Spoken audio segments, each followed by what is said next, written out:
Hola. Bienvenidos al primer podcast de Educando con Aba. Hablaremos del neurodesarrollo. ¿Comenzamos?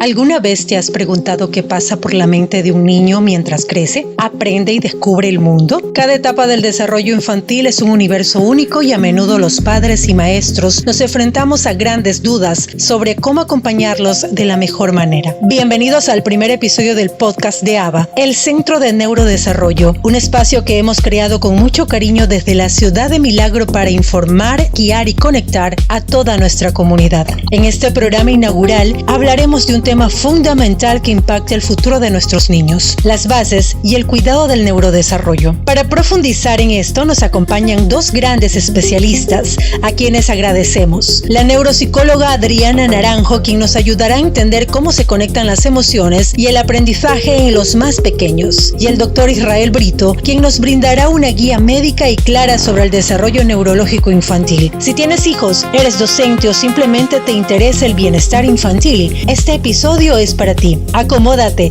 porque empezamos ahora. Hola a todos y bienvenidos a nuestro primer episodio del podcast del Centro de Aprendizaje y Neurodesarrollo ABA. Soy Ingrid Ortega y hoy tenemos nuestro primer capítulo del podcast que va a tratar de un tema muy importante, que yo sé que a más de un padre tiene con el ojo saltando de los nervios y a los profesores pidiendo vacaciones desde mayo, y es el neurodesarrollo y la escuela. Pero para esto tengo dos invitados de lujo, expertos en el tema. Y los vamos a presentar en este momento. Aquí tenemos a la neuropsicóloga Adriana Naranjo y el doctor Israel Brito. Bienvenidos, coméntenos una bienvenida, un saludito para los que nos están viendo.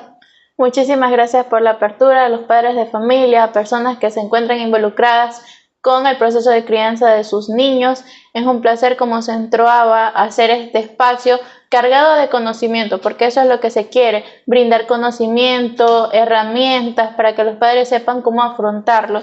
Entonces, este espacio fue creado para eso y vamos a continuar haciéndolo con la única finalidad de poder ayudarlos a ustedes. Doctor. Es de ustedes y para ustedes. Bien, ellos van a ser los encargados de traducirnos todos esos términos científicos hoy a un español claro y directo que nosotros podamos entender. Para iniciar, vamos a ver, como dije, el tema neurodesarrollo y la escuela. Queremos que nos digan en términos fáciles de entender qué es el neurodesarrollo. Iniciamos con la neuropsicóloga. Bueno, Ingrid, el neurodesarrollo es algo que vemos en el momento que el niño empieza a crecer, por ejemplo, a los 18 meses o al añito y medio. Hay que ver con mucha más amplitud qué está pasando, porque muchos signos de alarma son pasados por alto, y uno de los que más se pasa por alto es que los niños no tengan por lo menos adquirido 20 o 50 palabras dentro de su vocabulario, que no empiecen a decir frases cortas como mamá dame, mamá quiero, mamá duele y señalar dónde le duele. Entonces son signos de alarma que dentro de consulta se los atiende y a veces son desapercibidos. Lo típico que escuchamos siempre es normal. Dejemos al niño que siga creciendo, no pasa nada, pero es que tampoco mide riesgos, dicen las mamitas, se va de largo, si yo lo suelto y se va de largo, nunca me volteé a ver. Cada niño tiene su tiempo. Ajá. Exactamente. Son cositas que algunos profesionales también que no se han actualizado los repiten y lo repiten. Y cuando generalmente nos llegan las mamitas o los papitos, ya es un poquito tarde para iniciar algún tipo de terapia. Y cuando me refiero tarde, no es que ya es tarde y no se puede hacer nada, sino que se pudo haber hecho algo más por el paciente. Podemos decir entonces que el neurodesarrollo es eso, que el cerebrito, se puede decir, va creciendo y va aprendiendo cosas nuevas. Es necesario, hablemos con claridad. Anteriormente todas las cosas de este ámbito no eran muy bien vistas, ¿verdad? No era, más bien ahora en la actualidad se les está dando más visibilidad y se está haciendo como que más, se está concientizando más, muchas cosas más. Entonces, por eso podemos ver ahora que hay más centros que brindan diagnósticos, pero muchas veces no son ni siquiera certificados o no tienen lo necesario para poder brindar un diagnóstico acertado. Entonces eso es lo que ustedes están brindando actualmente, un diagnóstico que tienen la garantía de que es 100% correcto. Claro, entonces en el Centro ABA siempre hacemos procesos diagnósticos interdisciplinarios. ¿Qué quiere decir esto? Más de un enfoque, no solo una persona podría emitir un diagnóstico, sino que hay cosas que se pueden pasar por alto en consulta, quizás en ese momento el niño no afloró esa conducta, entonces siempre junto con el doctor, conmigo o con algún otro profesional que nos acompañe en el centro ABA de acuerdo a las necesidades que se requiera, son los procesos que se llevan a cabo. El centro ABA se destaca por ser experto en procesos evaluativos, tenemos siempre psicometría original, avanzada y científicamente validada. Bueno, pero como dije anteriormente, estos son temas que en la actualidad se está dando más visibilidad y ahora vamos a relacionarlos con las aulas de clases.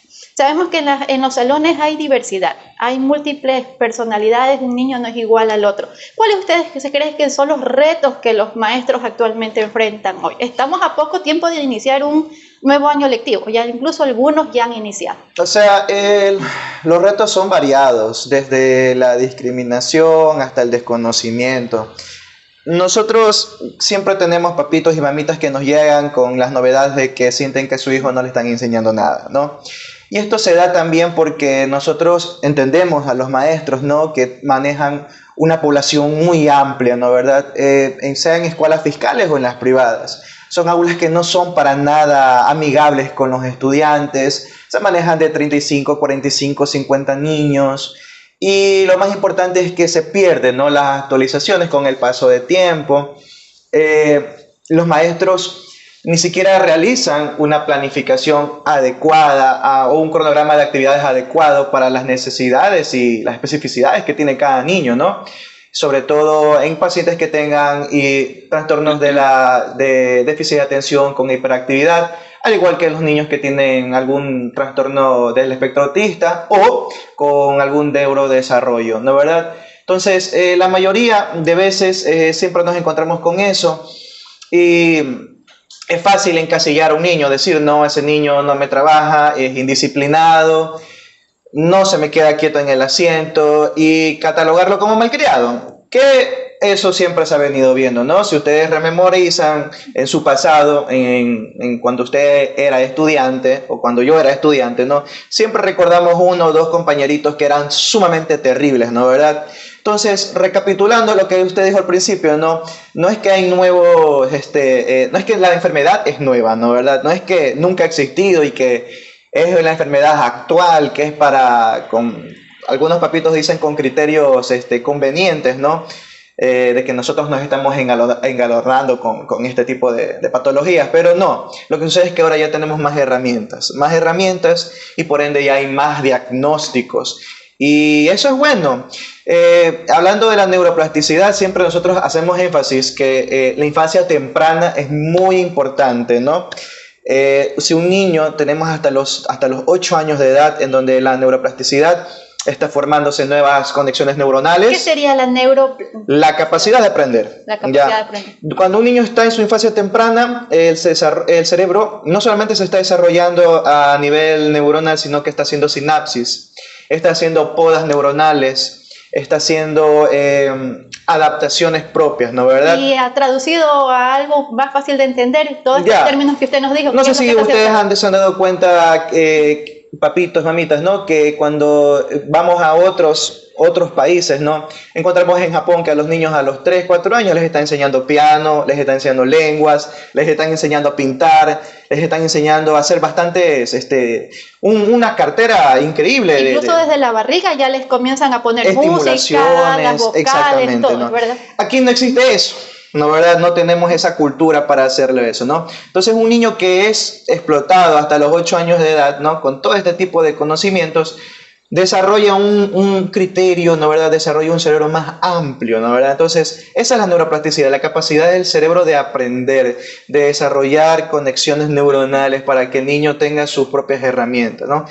Y obviamente de la mano con la máster siempre nosotros tenemos las indicaciones, ¿no?, de las funciones ejecutivas, las funciones cognitivas, etcétera, etcétera. Sí, igual hay algo muy importante de entender y es que en la actualidad dicen que los trastornos del neurodesarrollo, autismo, TDAH, como que han venido en aumento. Y yo me acuerdo cuando yo era pequeña y con el conocimiento que tengo ahora lo puedo traducir, pero yo no lo entendía cuando era pequeña. Y es que, por ejemplo, en mi aula de clase había un niño súper inquieto.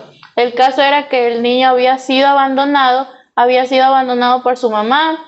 era cuidado de su abuelita. Y él siempre era súper inquieto, súper incomprendido, nadie lo entendía, siempre se levantaba del puesto, se iba corriendo, se chupaba el dedo, tenía ya 10 años y seguía chupándose el dedo, y era el constante mal comportamiento. ¿Y qué es lo que hacían los profesores? Muchas veces le pegaban, una vez incluso le partieron un palo de escoba en la espalda, me acuerdo tanto, y son cosas en donde uno dice, pero ¿qué está pasando? ¿Por qué le cuesta comportarse bien? Esas eran mis preguntas de pequeña, porque nunca se lo socializó en clase, nunca nadie nos dijo nada. Entonces ya luego que empecé a estudiar, luego que empecé a entender el neurodesarrollo, luego que empecé a indagar, siempre tengo muy, muy marcado ese caso en mis conocimientos, y es que en ese tiempo no era un niño malcriado, era un niño que necesitaba mucho amor, necesitaba mucha comprensión, necesitaba adaptación de conducta, necesitaba incluso suplementación porque el niño casi no comía nada. Entonces son cosas en que ahora con estas herramientas que gracias al conocimiento, nuestra preparación podemos brindarle al padre de familia,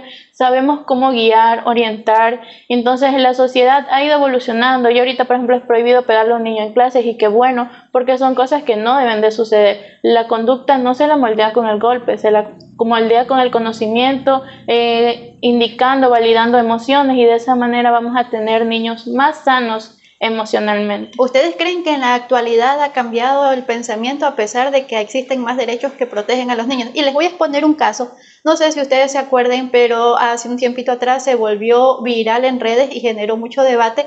En Manta hubo una mamita que quería matricular a su niño que tenía una condición, y los padres de los demás compañeritos no le permitían porque decían que el niño se volvía agresivo y eso podía poner en riesgo a los demás niños. Y entonces hubo ese debate entre que la mamá decía, si no le permiten entrar a esa escuelita, están vulnerando su derecho a la educación.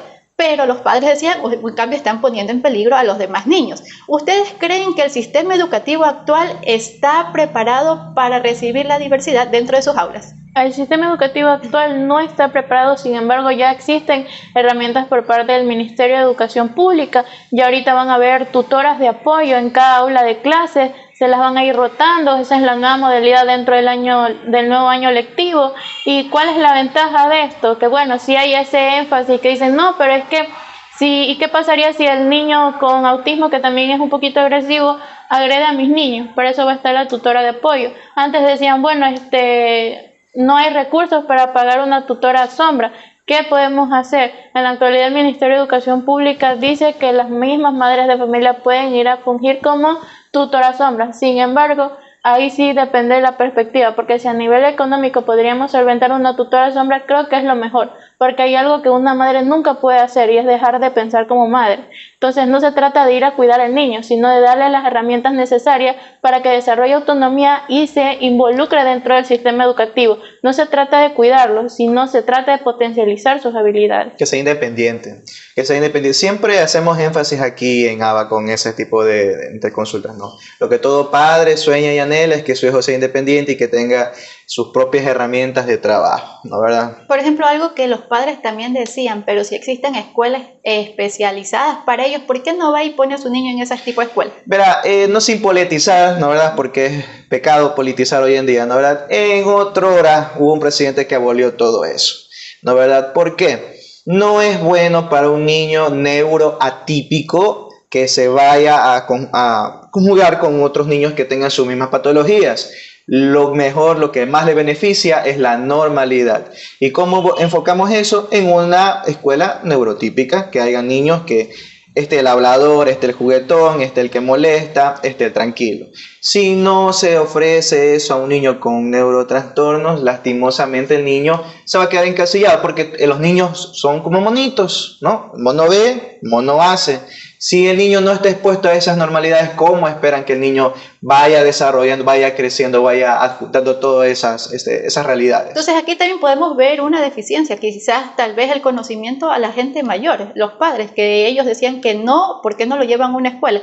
Sería bueno también entonces que las personas que no tienen tanto este conocimiento, poder difundirlas, poder concientizarles y vean que necesitan estar en un ambiente normal, por decirlo de alguna manera, como dijo el doctor, para que se pueda tener un desarrollo.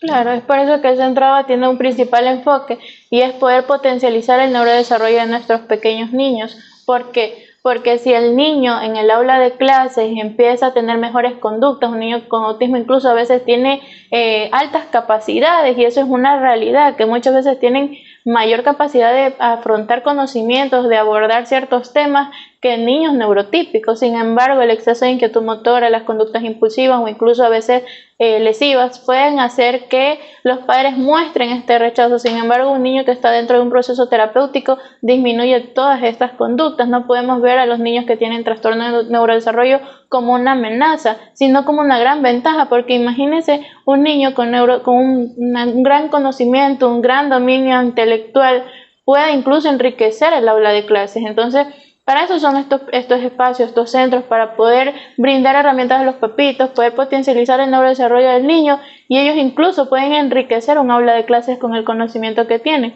pero siempre hay que hacer procesos de intervención. Yo les voy a decir 3 situaciones y ustedes primero me responden así rápido sin pensar si es una señal de alerta o es un niño siendo un niño, y después vemos el porqué. Ya, el primero, un niño que es inquieto, que parece que tiene un motor que se mueve de un lado por el otro, no se está en un solo sitio. ¿Eso es una señal de alerta o es solo un niño siendo un niño? Señal de alerta. Señal de alerta, ¿no? Lo que se espera de un niño son mínimo 5 minutos de su atención, ¿no? En un adulto ya totalmente con criterio formado, ¿no? ¿Verdad? Son hasta 20 minutos que uno puede estar sentado y está fijada la atención y aprendiendo. Pasados esos 20 minutos, ya la atención se fue, ¿no? Pero en un niño, ¿no? ¿Verdad? Que está creciendo, que está con bastante estímulo, está hiperestimulado, ¿no? 5 minutitos mínimo, que esté sentadito y viendo y aprendiendo. Y sobre todo que son temas que a ellos les gusten. Si vemos que un niño no está ni 5 minutos, se pone de pie, no presta atención, está alterado, es una señal de alerta, pero foco, las alertas rojas rapidito se prenden. ¿La hiperactividad es un tipo de condición o...? Claro que sí, porque la hipermotricidad va enfocada en 3 aspectos, ¿no? Si el niño está cursando con inatención, si de pronto el niño es muy impulsivo, ¿no, verdad? O si el niño de pronto tiene esa inquietud motora, que es lo que nosotros siempre tratamos. Entonces hay que buscar cuál es el enfoque, qué es lo que más lo predomina a él. Entonces, dentro de la hiperactividad habría que ver por cuál sería la razón, en otras palabras. Claro, habría que ver la razón, y también hay otro que el exceso de inquietud motora se lo comprende como exceso de inquietud motora hasta los 4 años. Después de los 4 años se lo podría ya considerar un trastorno, porque igual hay que comprender algo, y es que la parte prefrontal todavía sigue inmadura, entonces hay que esperar que vaya evolucionando. La parte prefrontal sería la corteza prefrontal, que es la que se encarga de las funciones ejecutivas, funciones cognitivas, habilidades como el lenguaje. Entonces, es muy importante esperar que ese neurodesarrollo se potencialice. Por eso es que se dice, y incluso en los manuales de diagnóstico no dice la edad ideal, pero dentro de la Organización Mundial Pediátrica se sugiere que esperar hasta los 4 años que evolucione un poco más la parte prefrontal del cerebro. Un niño que le cueste aprender a leer, suponiendo que ya está en un grado donde los demás ya tienen un nivel inicial de lectura, pero a él le cuesta leer, ¿qué hacen ahí los padres? ¿Esperan o actúan inmediatamente? No, deben actuar inmediatamente. La espera desespera, y aparte le hacen mucho daño al niño. No, un niño que tiene trastorno de lenguaje hay que clasificarlo. De pronto está teniendo dislexia, de pronto está teniendo algún tipo... La dislexia, ¿no? Para los no entendidos es que se cambian las palabritas, ¿no? En vez de decir aba, bueno, aquí no se puede, ¿no? Pero en vez de decir aba, dicen va, ¿no? Entonces hay que empezar a clasificar qué tipo de patología tiene el niño, ¿no? Si es déficit de atención, simplemente le aburre la clase, le aburre el tema que estamos leyendo, ¿no? ¿Verdad? O si tiene algún otro tipo del trastorno del desarrollo. Es primordial no esperar, consultar, ¿no, verdad? Estamos abiertos aquí nosotros siempre a las consultas de los papitos, cualquier inquietud, y pues así llegamos a un pronto diagnóstico. Mientras ya tenga el diagnóstico más pronto se van de alta, como siempre decimos aquí. ¿Ustedes creen que esto se nace o se produce? Yo les voy a decir el caso del por qué. Les pongo el ejemplo del por qué. Actualmente, ¿qué es lo que hacen los padres más para entretener a los niños? Tengan el teléfono. ¿Y qué es lo que más hacen los niños? Scrollear. Y el scroll hace que se altere, o sea, que vivan un ritmo de vida más acelerado. ¿Ustedes creen que esto también produce o ya nacen con esto? O sea, la alfabetización, o sea, no no hay que ser tampoco ortodoxos en ese sentido, ¿no? La alfabetización inclusive el día de hoy también incluye un poco lo que es la tecnología digital. Entonces sí está bien que un niño esté con controles, con celulares, programando, desprogramándose, pero sí es importante que todo tiene su tiempo, ¿no? No, como dicen, lo medido es bueno, ¿no? Si ya todo en exceso es malo, empiezan a haber esos trastornos que usted refiere, ¿no? ¿Verdad? Entonces, lo que siempre tratamos de hacer en énfasis es que sea con supervisión. Para eso existe supervisión parental en los celulares. Usted está con el celular de su hijo, le pone la aplicación y le da 20 minutitos, basta y sobra, y de videos, ¿no? Si están en YouTube, porque es lo que más utilizan los bebecitos, ¿no? Si están en YouTube, no de la granja de Zenón, de Plin Plin, sino videos lúdicos que le enseñen, ¿no? ¿Cómo sería un video lúdico que un padre pueda decir, este sí puede ver? En mi época había el mundo de Big Man, ¿no? Eso es en mi época, no sé si se acuerdan, Master. Enseñaban física, química, enseñaban lenguas, enseñaban el porqué de las cosas, también estaba la familia porqué. Hoy en día se han visto algunas páginas como Lingo Kids que enseñan también alfabetos en inglés, enseñan alfabetos en portugués, en francés, entonces uno tiene que buscar, prácticamente sería contenido que sirva de educación para el niño, no contenido que de pronto no le vaya a valer de nada.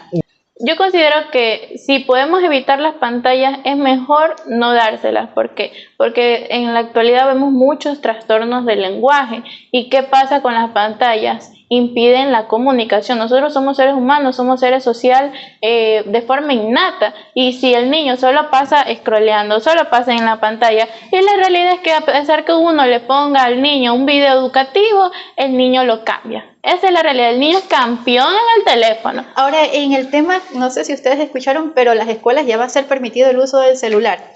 ¿Están de acuerdo con esto o no están de acuerdo? Porque aquí hay un punto muy importante que usted dijo. Los niños pueden ser que sea para el profesor pida para los estudios, pero no van a tenerlos precisamente al 100% estudiando con estas tecnologías.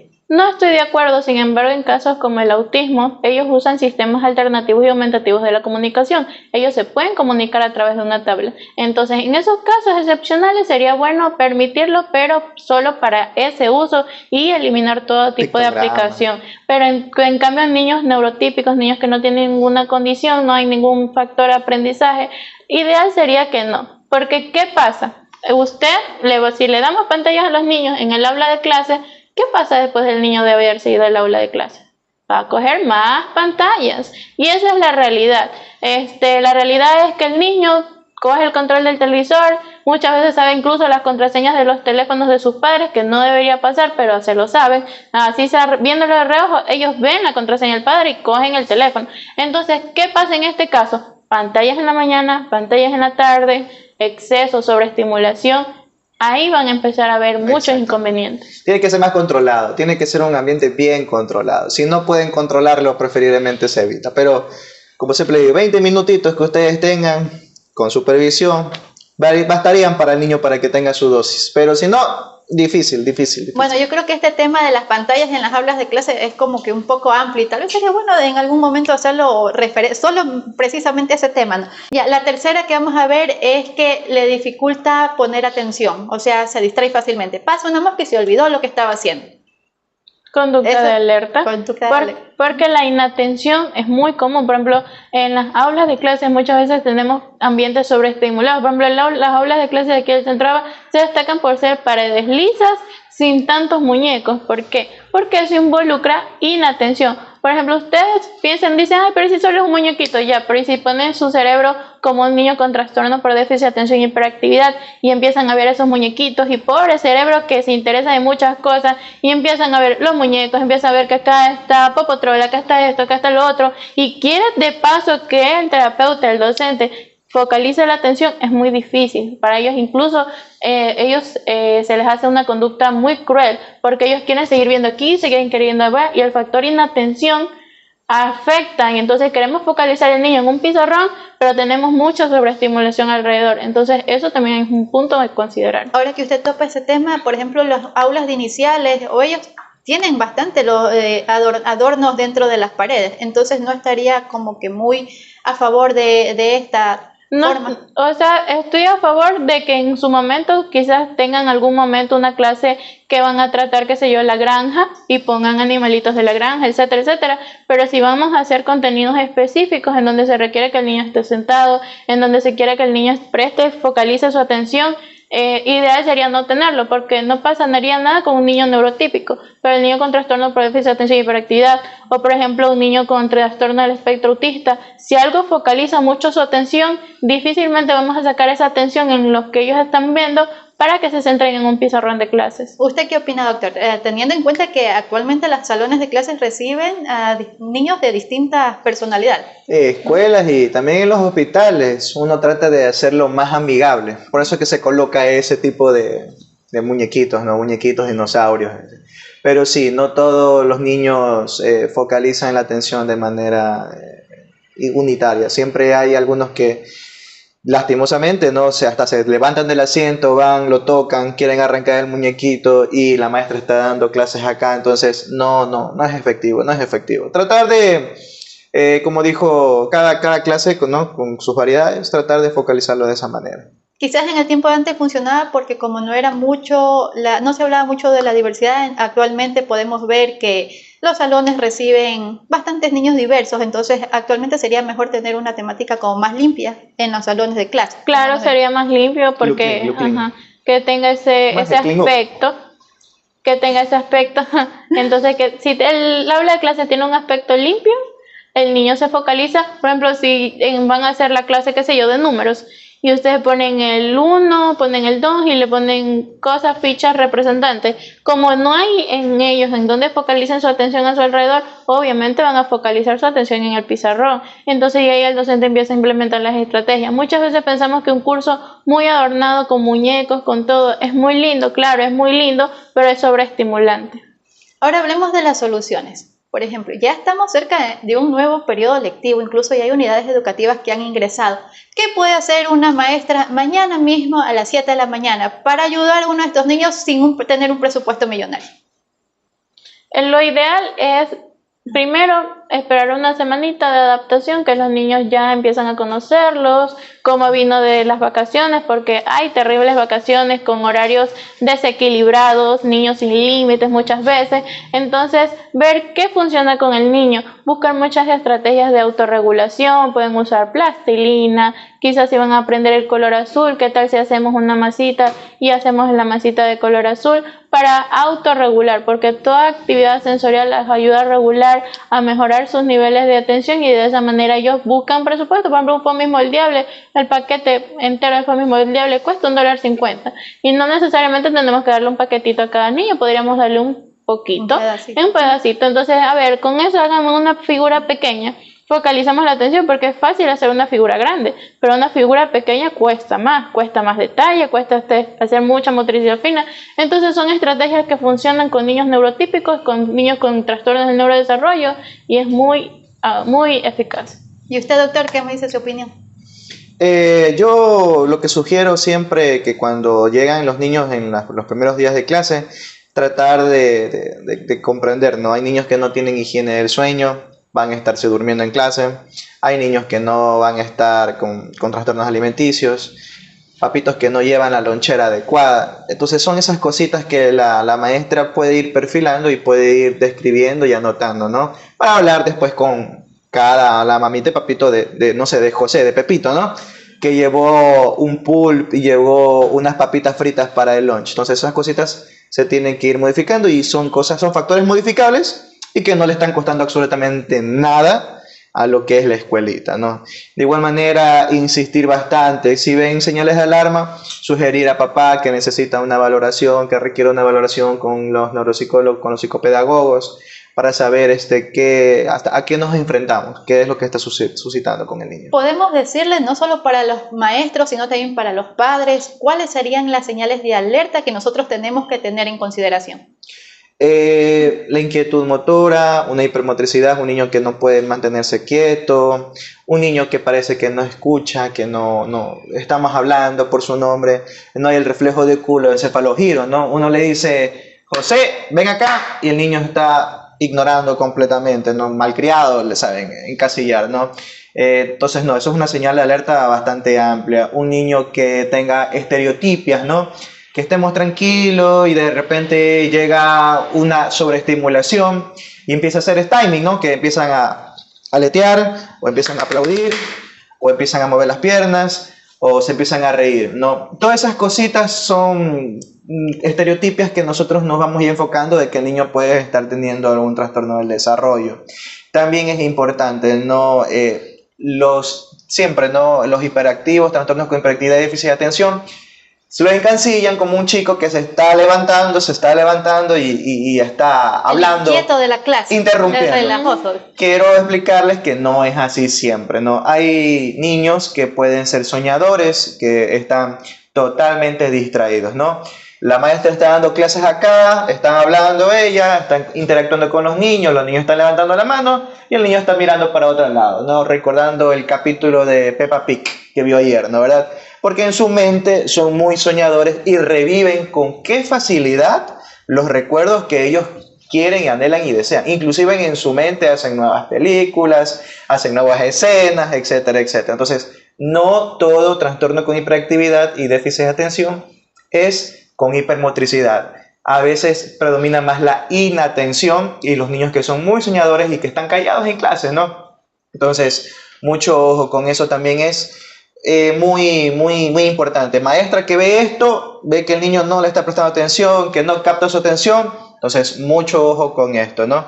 Y ahí lo que ya habíamos topado desde el inicio, ¿no? Trastornos del lenguaje, niños que no están leyendo a tiempo, ya, que no cumplen los hitos del desarrollo, ¿no?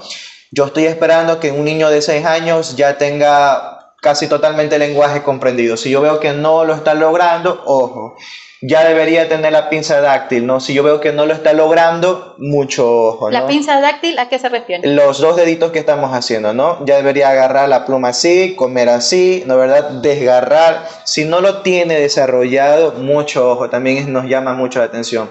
Hay veces que es por falta de estimulación y hay veces porque es mismo señal de un trastorno del neurodesarrollo. Cuando decimos por falta de estimulación es porque de pronto no ha habido otra persona que le esté enseñando desde más pequeño todo. Sí, Ya no, esa es la realidad. Ya no hay mamitas y papitas como antes, ¿no? Mamitas y papitas. Antes yo me acuerdo que a mí me hacían cortar líneas en la casita. Rasgar el papel, Claro. hacer bolitas. Ahorita lo típico es que vemos que el niño carga una tablet y escrolea, pero ya no hay pinza digital, solo se usa un dedo. Entonces son factores que hay que considerarlos, hay que jugar mucho con nuestros niños y también dentro del aula de clases de los signos de alarma que hay que tener en cuenta es que los trastornos del neurodesarrollo siempre se presentan en la primera infancia. Entonces, si vemos que un niño siempre ha sido tranquilo, muy atento, el primero de la clase y sorpresa, al día siguiente empieza a ser el niño que se sale de clase, sale corriendo, nadie presta atención. Entonces, también hay que ver algo más allá de trastornos del neurodesarrollo. Y es que también puede ser un niño que está pasando por padres separados, niños en un hogar lleno de conflictos. Que cambia su normalidad. Claro, son situaciones en donde se cambia la normalidad del niño y muchas veces los catalogamos con niños problemas, cuando en realidad necesitan ayuda. Hablando de esto, hay mucha gente que piensa que el diagnóstico es una burbuja. No sé si me entiendan a qué se refiere. Sí, clasificarlos o englobarlos o ponerlos en un lugar en donde... ¿Usted cree que es necesario un diagnóstico como para que la escuela les dé una ayuda mejor a ellos? Siempre es importante un diagnóstico, no para clasificarlos, sino para hacer correctos procesos de diagnóstico. Tenemos el diagnóstico nosológico, que también se lo entiende como el diagnóstico definitivo, y es poder decir, bueno, hay este trastorno porque se hizo entrevista, observación en anamnesis y se utilizó también psicometría en el proceso evaluativo. Y hay algo muy importante que es la principal herramienta para el docente y es hacer el perfil personal del niño. ¿Cuál es el perfil personal? Evaluar todas las dificultades que tiene y se empiezan a aplicar test de coeficiente intelectual, test de índice de desarrollo neuropsicológico, test que puedan ayudar en el proceso evaluativo y todos esos resultados favorecen al docente. ¿Por qué? Al niño se le dificulta esto, ¿por qué pasa esto? Y también se pueden brindar las herramientas adecuadas para poder canalizar estas conductas. Entonces, y obviamente en los procesos terapéuticos también ayudan muchísimo. Entonces, cuando nosotros como padres de familia optamos por un proceso diagnóstico y procesos de intervención dentro, pues más que todo aquí en el Centro ABA nos caracterizamos por involucrar a todos, no solo involucramos a la familia y al terapeuta, sino también a la escuela, hacemos visitas áulicas, porque una cosa es lo que vemos aquí en sesión, otra cosa es lo que vemos en la escuela. Entonces igual también con la realidad virtual simulamos un ambiente escolar y controlado, y luego vamos también a la escuela a ver cómo pasa en su vida real. Entonces de esa manera podemos involucrarnos también en las recomendaciones para los docentes. Pero, por ejemplo, en este caso, suponiendo hagamos un caso de que alguien que no tenga la situación económica como para tener un diagnóstico aparte, ¿qué podría hacer en este caso? Aparte de los centros que existen, el Ministerio de Salud también ofrece procesos evaluativos, una herramienta muy importante que hay en las escuelas, en todas las escuelas, indistintamente si son particulares o fiscales, está el UDAI. El UDAI ayuda a hacer adaptaciones curriculares o ajustes razonables en el caso de que se lo requiera. Entonces siempre hay muchas herramientas, solo hay que buscarlas, y siempre lo más importante en todo este proceso es aceptar que el niño necesita una ayuda adicional, porque muchos padres no aceptan que en el niño pasa algo, que hay una señal de alerta, que hay algo más allá, que necesita ayuda, necesita un empujón. Entonces no hay esa comprensión, y es ahí cuando también, por más recursos que existan en nuestro medio, no se utiliza ni uno solo por la falta de aceptación. Eso mismo, ahorita que usted habla de los padres que no aceptan, a veces los padres, digamos que ya van donde el diagnóstico médico, ¿no? Y quieren que les den un medicamento, pero que lo curen así, porque ya están cansados de las quejas de las escuelas, de que su niño sea demasiado inquieto, o cosas así por el estilo. ¿Usted cree que qué es realmente lo que falla ahí? ¿La falta de paciencia para entender los ritmos del cerebro? No hay ningún proceso mágico, no hay ninguna pastilla que cure en una semana. La panacea definitiva, ¿no? No hay existe nada de eso. Sí. Verá, algo que siempre con lo que se lucha y que se trata de romper esa enorme barrera, ¿no?, de lo que es lo socioeconómico, ¿no?, es que también, aparte de educar al niño, tenemos que educar a los papás, porque los papás piensan que esto es como cualquier otra patología en la que se sabe llevar de manera latente, ¿no? Yo siempre he dicho, ¿no?, que los médicos no curan, ¿no? El único médico que cura es el cirujano. De ahí los otros médicos lo que hacen es tratar la enfermedad y mantenerla en stand-by. Lo que sí se les educa bastante a los papitos es que tenemos que luchar con tres pilares, ¿no? Si no esos tres pilares, no se puede. Las terapias, lo que es la suplementación, que yo la llamo complementación, pero los papitos insisten en llamarle suplementación. Y por último, lo que es el refuerzo en casa o en la escuela, ¿no? Sin esas tres cositas, lastimosamente, el niño no va a tener avance, ¿ya? En la complementación, ¿qué podemos utilizar? Se ha visto bastantes estudios en los que los niños que tienen este tipo de trastornos de neurodesarrollo, sea con hiperactividad y déficit de atención, sea con el espectro autismo, tienen déficit del DHA, ¿no?, que es el ácido decoxaceóico. Es un ácido graso, el omega 3, para que me entiendan todos en el ámbito global. Tienen una deficiencia, y esto lo que nos ayuda es a desinflamar el cerebro, a permeabilizar más las moléculas de las neuronas, para que haya una excelente comunicación. Entonces, al existir este déficit tanto en la dieta, ¿no, verdad?, y de por sí hay una mala absorción, los pacientes no lo mantienen en su cerebrito, etcétera, etcétera, ¿no? Entonces siempre es importante explicarle a los papitos con el enfoque dietario, ¿no? No alimentos ultraprocesados o procesados. ¿Cuál es la diferencia entre un procesado y un ultraprocesado? Un batido que usted se hace en la frutilla, ¿no? Un batidito con leche, con guineo, ya es un procesado. Si usted quiere darle a su bebecito algún tipo de fruta, dele de comer la fruta, no la licúe, ¿no, verdad?, por la biodisponibilidad. Entonces, ese tipo de barrera es muy, muy difícil. ¿Por qué? Porque vienen de un hogar en el que si papá come seco de pollo, todos comen seco de pollo y punto, y se acabó, ¿no? Entonces es difícil romper esa barrera. No, mire, el arroz tiene que ir en menor cantidad, tiene que ir más vegetales, más ácidos grasos nobles, el aceite de oliva, nueces, almendras. pescados, ¿no verdad? Pescaditos. Ahorita lo único, la proteína que por ser barata y también por lo que es más fácil el acceso, es la de cerdo.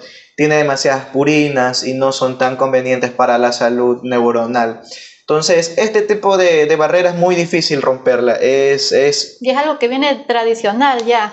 Claro, entonces siempre como en el proceso decimos, bueno, si le cambia la alimentación, y a veces nos pasaba que el niño venía igual irritado, pero ya no era por lo que estaba comiendo, sino porque hay que aplicar el buen hábito en toda la casa. ¿Y qué pasa con el niño? Es que no puede procesados, no puede ultraprocesados, no puede tanta cantidad de arroz, más vegetales, y la mamá le hace claro todo al niño. Y el niño ve cómo todos comen lo que también él quiere comer, todos toman lo que él quiere tomar. Entonces hay que convertirlo en un hábito también en la casa. En pocas palabras, no va a haber un avance si no se trabaja desde la parte médica y la parte de la casa juntas. Claro, no hay un avance, todas de la mano. Siempre sí. con suplementación, correctos hábitos alimenticios en la parte médica, en la parte terapéutica, buen enfoque terapéutico y metodológico.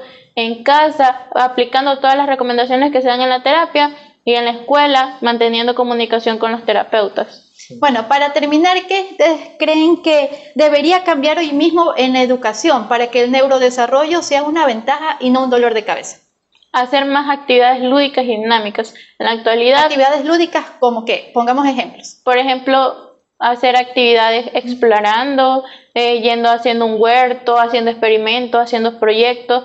¿Por qué? Porque en la actualidad vemos que los niños ya van a segundo de básica y tienen muchos libros, así un tomo de libros, cuando la realidad es que a un niño no le gusta estar sentado todas las horas del día, todas las 5 horas, con un lápiz, un papel, con cuadernos y con libros. La realidad es que el niño puede potencializar más su neurodesarrollo explorando. Entonces vemos que los regímenes educativos, algo que pueden cambiar es reducir tanto la cantidad de libros y apostar por actividades más vivenciales, más lúdicas, más dinámicas, que puedan hacer que los niños potencien su neurodesarrollo, se autorregulen, y por ende el aprendizaje va a ser significativo, porque una actividad que se involucra actividades sensoriales, como por ejemplo que hacer manualidades, hacer proyectos, hacen que los aprendizajes sean más significativos que estar dentro de un lápiz y un papel. Bien, ¿y usted, doctor, qué nos dice? Yo lo que sí recomendaría bastante es que al niño cuando lo vean que tengan su trastorno, no se rindan, ¿ya? No se rindan, porque lo más fácil es, sí, vamos a reducir la carga horaria, va a ir 2 horitas y en las 2 horitas ya para tu casa, que es lo que yo he visto con algunos de los pacientes de aquí del centro de desarrollo. Reducen la carga horaria, el niño no termina aprendiendo, no logra las metas que debería cumplir. Es decir, ¿no? Un niño de 2 años ya debería ya sumar, restar, ya debería estar empezando a multiplicar, ya debería dominar, qué sé yo, lo que es el verbo, lo que es el sujeto, el predicado. Son cositas sencillas que ya debería ir dominando un niño de primer o segundo año. Las métricas, ¿no verdad? Que es las unidades de medida, funcionales, etcétera, etcétera. Y no lo tienen. Porque se rinden fácilmente. Yo comprendo a los profesores de que son 35, 40, 45 alumnos, ¿no verdad? Yo los comprendo y que es difícil enfocarse en un solo niño, pero no imposible, no imposible. Hemos brindado el día de hoy en esta charla muchas herramientas para las cuales ustedes se pueden aferrar y ejecutarlas, que es lo que necesita sí o sí el paciente, ¿no verdad? Si ven que el niño no puede controlar al niño, que tiene sus crisis, ¿no verdad? Y no tiene usted dinero para actualizarse en conocimientos, enfocarse en mamá o en una maestra sombra que tenga más experiencia, ¿no? Hemos dado más de una herramienta, hemos brindado en este podcast y esperemos que no se queden con esto, sino que lo socialicen. No se rindan con los niños son muy increíbles, por más que ustedes los vean gritando, vean que están insoportables, créanme que son increíbles. Misteriosa y magnífica son las mentes de los niños, les dan respuestas a uno que como adulto se queda pensando y en retrospectiva, ¿no? Jamás hubiera imaginado, ¿no verdad? Entonces son cositas que uno tiene que sonreír a la vida y no rendirse con los niños. Claro, y hay otra cosa muy importante que los docentes tienen que entender, que ellos no están solos. No, la responsabilidad de la educación del niño no solo recae en el docente. Por ejemplo, dice que vino muy irritable y no pude trabajar con él. Entonces siempre focalizamos y decimos, pregúntenle a qué hora se durmió, qué comió, qué hizo, porque por ejemplo a veces los docentes también se topan con niños que llegan a la unidad educativa, pero se durmieron a las 2 de la madrugada, los obligaron a levantarse a las 6 de la mañana, aparte en la noche, porque se quedaron dormidos hasta tarde porque pasaron scrolleando en el teléfono. Entonces son ciertas situaciones que el docente tiene que saber que él no está solo. El peso de la educación no solo recae en el docente, sino también en la obligación de los padres de familia en qué tanto se están involucrando en la crianza, porque a veces dicen, no, es que ese docente es malísimo, mi hijo siempre pasa llorando. Ya, pero ¿y los hábitos? Porque no es común que un niño solo pase llorando todo el día. Entonces son ciertas situaciones que como docentes no se tienen que sentir solos, sino hacer un llamado de atención al padre de familia, invitarlo a que pueda hacer un proceso terapéutico, que nosotros como profesionales siempre vamos a estar atrás del padre de familia, que todo se dé como tiene que darse. El padre de familia que quiere ver cambios en sus hijos se compromete y no sabe cuántas barreras afronta un padre de familia que quiere ver mejor a su hijo. Entonces siempre como docentes tener en cuenta y motivarse, decir, bueno, ¿qué más puedo hacer? ¿Cómo puedo involucrar al padre de familia en el proceso educativo? Tener muy buena comunicación. Y esa es la clave para que el niño aprenda. Ese es un muy buen punto. Yo en algo muy personal, una opinión muy personal, yo creo que los padres están dándole toda la responsabilidad a los maestros cuando la educación es primero en el hogar y los valores todos en el hogar y la educación acá es lo secular, lo que es la teoría y todo lo demás. Pero actualmente yo siento que la responsabilidad, todo le están tirando al maestro y sin embargo, como dice usted, hay niños que no los envían a dormir temprano, no los alimentan bien y después, ¿por qué no pasa? Cola en las mañanas, chicles, o sea, todo lo que es dulce. Y después, ¿qué dicen? Si el niño no está diciendo, no, es que es una mala maestra, no le enseña bien, no sabe hacer. Entonces, como que también los maestros en este aspecto se sienten atados. Sí, se sienten atados de manos, se sienten incomprendidos porque dicen es que todo es el docente hacer adaptaciones, hacer esto, hacer lo otro, ya, y la casa y los terapeutas. Y ya hacen, hay docentes, hemos tenido docentes que ya están ejecutando, ¿no? Ya están ejecutando las herramientas, ya están adecuando su cronograma, ya están adecuando todo, pero el niño no responde, y es por estas situaciones. Y abro un paréntesis, ¿no? Mamá, papá, que nos está observando desde sus pantallas en los hogares, ¿no? Si le invitan a una introducción psicológica o le dicen que tiene que ir a una orientación psicológica, su hijo no está loco, ya, ni usted tampoco, ¿no? ¿Verdad? Pareciera, pero no. Entonces, trate por favor de acercarse, es muy importante. Yo como médico, créanme que me parece irrisorio el hecho de que no quieran tener un diagnóstico, ¿no? Con un diagnóstico ya tenemos qué es lo que tiene y ya el tratamiento. Entonces, ojo con eso. Si ya tienen un diagnóstico, ya tienen el tratamiento y ya tienen ya su niño evolucionando y dándole de alta más temprano. Entonces no se cierren, mamitos y papitas, ¿no? Entonces, ojo con eso. Exacto, la prevención es lo mejor para ayudar a tener un mejor estilo de vida. ¿Y qué más de hacerlo desde temprana edad, desde cuando nuestros niños están pequeñitos y llevar un control hasta cuando vayan creciendo para que puedan rendir de la mejor manera? Muchas veces nos ponemos enojados, ¿por qué no da? ¿Por qué no puede? Y es muchas veces la responsabilidad de nosotros como padres que no les estamos brindando la atención que corresponde. No solamente depende de la escuela, sino también de nosotros como padres en darles una buena atención. Bueno, ya el tiempo se va terminando y vamos a cerrar. Yo me quedo con algo muy importante y es que mientras más entendemos a los niños, mejor podemos ayudarlos. Así que les invito a ustedes, maestras, papitos, si tienen cualquier duda, que nos escriban en los comentarios, que en los próximos videos les vamos a estar respondiendo. También este programa de podcast va a estar transmitido en el canal de YouTube del Centro ABA, Centro de Aprendizaje y Neurodesarrollo ABA. Usted así lo puede encontrar, ahí lo vamos a tener. Si ustedes tienen algún tema que se quiera tratar aquí, pues escríbanos en los comentarios que vamos a desarrollar el tema y ayudarlos. Y ustedes van a tener a los mejores aliados para la educación, principalmente los maestros y los papitos. Aquí les vamos a hacer un acompañamiento completo en todo lo que ustedes necesiten. Nos vemos hasta la próxima. Chao. Qué valiosa conversación. Nos llevamos reflexiones fundamentales de la neuropsicóloga Adriana Naranjo y del doctor Israel Brito sobre cómo acompañar el desarrollo de nuestros niños. Recuerda que este es solo el inicio. Si esta información te ha sido útil, compártela con otros padres o maestros que lo necesitan. Ayúdanos a crecer suscribiéndote a nuestro canal y siguiendo nuestras redes sociales en @CentroAbaMilagro. Gracias por acompañarnos en este primer episodio del podcast. Nos vemos en el próximo encuentro para seguir aprendiendo juntos.